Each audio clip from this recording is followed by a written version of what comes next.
لتكريمات، والندوه دي وكمان في نشره يمكن تكون في ايديكم النهارده او بكره بالكثير ان شاء الله.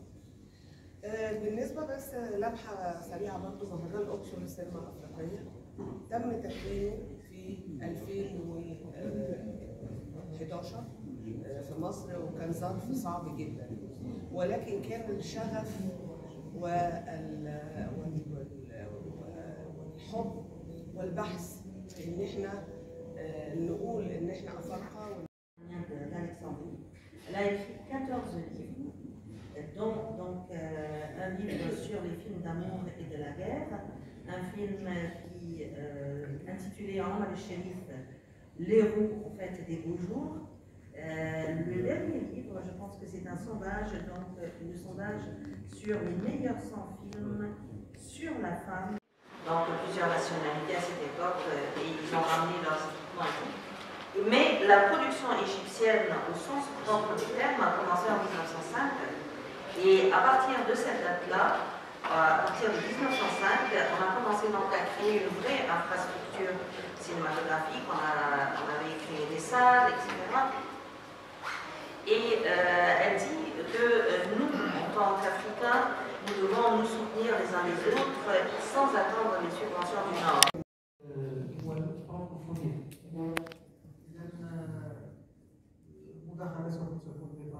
وهي عبارة عن بعض الملاحظات، juste des remarques en vrac à vous de les assembler et d'en faire ce que vous voulez. Alors, rares sont les pays francophones où production, distribution et exploitation des films sont assurés. Et il faut noter que seul le Maroc dispose d'une industrie cinématographique complète, avec un bémol qui est le marché en salle, assuré lui par des investissements étrangers. Il en va différemment de la zone anglophone. En effet, le Nigeria est le premier producteur mondial de vidéofilms. Le secteur cinématographique autonome dans ce pays emploie des centaines de milliers de personnes. L'Afrique du Sud dispose d'une industrie cinématographique la plus structurée en Afrique. Les exploitants sud-africains implantent même des multiplexes à l'étranger. Le Ghana, le Kenya et l'Ouganda concurrencent avec beaucoup de pays européens quant à la production de longs métrages. Le Rwanda a une production audiovisuelle supérieure à toutes celles des pays d'Afrique subsaharienne francophone réunis.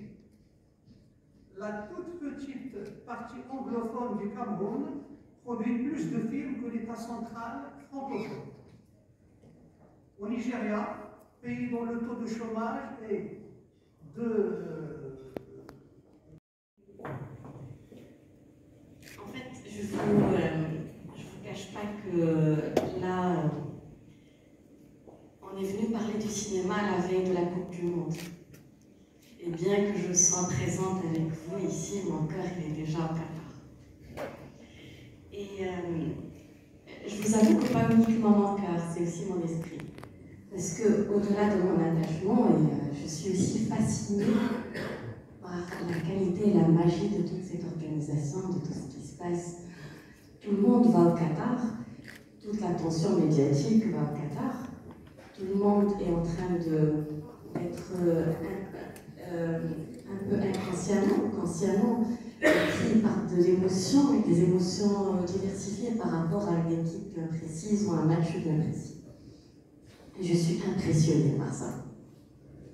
Donc du coup, ce qui est encore plus impressionnant, l'académicienne que j'essaye d'être, se demande souvent d'autres questions.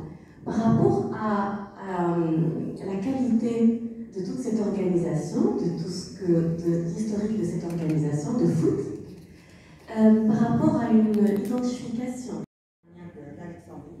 Elle a écrit 14 livres, dont un livre sur les films d'amour et de la guerre, un film qui intitulé Omar el-Sherif, Les roues en fait des beaux jours. Le dernier livre, je pense que c'est un sondage, donc le sondage sur les meilleurs 100 films sur la femme. 27e édition. auquel j'adresse toutes mes félicitations pour la longévité et le rayonnement de ce grand festival.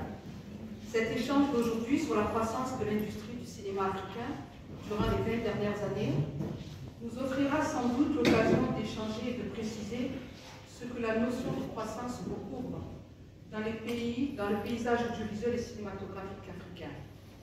Il nous donnera l'opportunité de passer en revue, certes les avancées, mais aussi les points d'amélioration, les attentes, et avant tout de rappeler que le contexte et l'évolution du cinéma en Afrique revêt des réalités économiques très différentes selon le pays où l'on se trouve et présente des caractéristiques et des modèles économiques fort divergents. En ce qui me concerne personnellement, j'ai souhaité être là aussi et être là pour cette belle rencontre avec évidemment des personnes que j'aime et que je respecte et pour lesquelles j'ai eu à travers ma carrière la chance d'accompagner parfois leurs initiatives. Monsieur Gaston Gaboret, grand cinéaste, a ouvert ce qu'on appelait le Centre Imagine. Et l'OIF à l'époque était un des premiers partenaires. Je suis heureuse d'avoir été la cheville ouvrière. Leur rêve continue aujourd'hui d'être effectif et pourtant ils ont fait beaucoup de choses. Une autre génération les a suivis, dont je fais partie peut-être, et puis de nouvelles générations sont arrivées. Et nous nous questionnons toujours qu'est-ce que nous devons faire pour parvenir réellement à enraciner le cinéma africain sur son propre sol. L'enraciner, ça veut dire, bien sûr, d'abord par les sujets que nous traitons, par l'esthétique que nous utilisons, par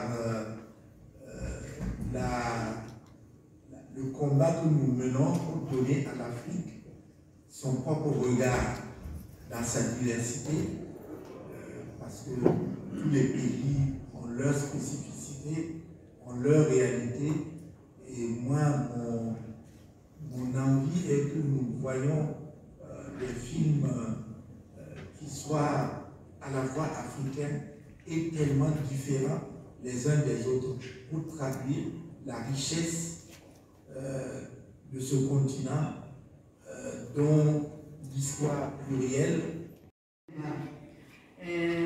يمكن مهرجان قرطاج او ايام قرطاج السينمائيه اللي انتهى منذ ايام في اطار هذه المبادرات هو ايضا كانت ندوته الرئيسيه مناقشه السينما الافريقيه ووضعها والتحديات اللي بتقابلها. انا كان في مداخلتي في قرطاج يمكن ركزت على السينما المصريه بحكم ان مصر تقع في شمال شرق الصحراء، ومع ذلك هناك انفصال واضح جدا وكبير وملحوظ ما بين القضايا اللي بتطرحها السينما المصريه وما بين القاره الام. نحن انخرطنا في واقعنا اكثر تجاه قضايا المشرق والصراع العربي الصهيوني، وذلك ظهر في الكثير من افلامنا حتى في الافلام الكوميديه. طبعا باستثناء انه في السنوات الاخيره Donc je voudrais quand même remercier, comme tout le monde l'a fait, qui ont donné la possibilité de pouvoir être en face de vous et de vous parler au cinéma africain. Donc moi j'ai quand même quelques soucis déjà de parler du cinéma africain, parce que très souvent on parle du cinéma africain alors qu'on devrait parler des cinémas d'Afrique. Il faut changer les termes, parce que ce terme nous a suivis trop longtemps, il nous a cantonné. Je pense qu'il est important aujourd'hui, et depuis très longtemps, d'enlever ce terme-là. C'est des cinémas d'Afrique, ce n'est pas le cinéma africain. C'est pour cela qu'aujourd'hui, si on devait parler du cinéma d'Afrique, il devait y avoir tous les Africains de tous les pays, parce que ça diffère dans tous les sens. Moi, j'ai quand même eu l'occasion de traverser cette Afrique très jeune, et d'aller dans ces cinémas. Donc, les cinémas que j'ai fait en dehors de mon pays, le cinéma burkinabé, avec Gaston Catoré, que j'ai vu, la manière d'approcher, de réaliser, de parler, la tonalité, elles sont différentes.